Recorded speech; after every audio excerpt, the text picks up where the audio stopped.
Sexual violence and people with disabilities. Again, our agency is trying to work on a mini pilot program to help people. So, what are some of the myths about people with disabilities? That they're not interested in sex. They lack the ability to understand sex. They are like children, regardless of age. They lack responsibility to control themselves. People feel sorry for them to offend them. They're not sexually attractive. Even if they are assaulted, they won't understand it. Therefore, they won't be hurt by the sexual assaults. People who work with the disabled do so purely for altruistic motives.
Additional barriers to reporting. The perpetrator may play an integral part in the victim's life. Maybe it's their PCA, maybe it's their worker, maybe it's a family member, maybe what seems like a family friend. Victims may not understand the fine line personal care workers need to walk when taking care of the clients.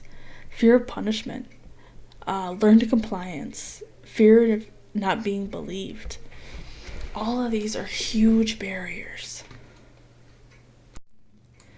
Some more barriers include the victim may believe that the sexual abuse or assault is a form of punishment for certain behaviors. Language, speech, and vocabulary barriers. Sorry about that. Signs and symptoms of sexual abuse are often contributed to being developmentally disabled. Maybe if they have a bruise, maybe they bumped up against something. Well, they don't have the best balance, so now they have this bruise, right? Just kind of looking at little things for that. Additional obstacles to help and services. They may not trust us as providers. If a caregiver has been an abuser, they're going to be like, who are you? You're talking to me as this person I should be trusting. Well, the person I trusted did this. The person may be afraid of losing placement or services. If they're in a day facility where they're living, if they tell and it's a worker, where are they going to live now? Lack of credibility. People may be labeled as attention-getting, historic or delusional, or lying.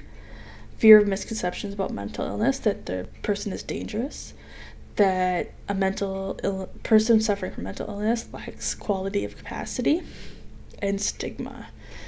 Stigma internal and external. So what can we do as advocates? We can validate the victims' and survivors' feelings. We can identify people that the victims trust. We can hopefully help against repercussions which the person is afraid. The person's understanding of what happened to them, remind them that their body belongs to them, and community resources and referrals. This is going to be a big one because maybe they need to go to a new center. Maybe they need a new worker. Finding out those resources and referrals.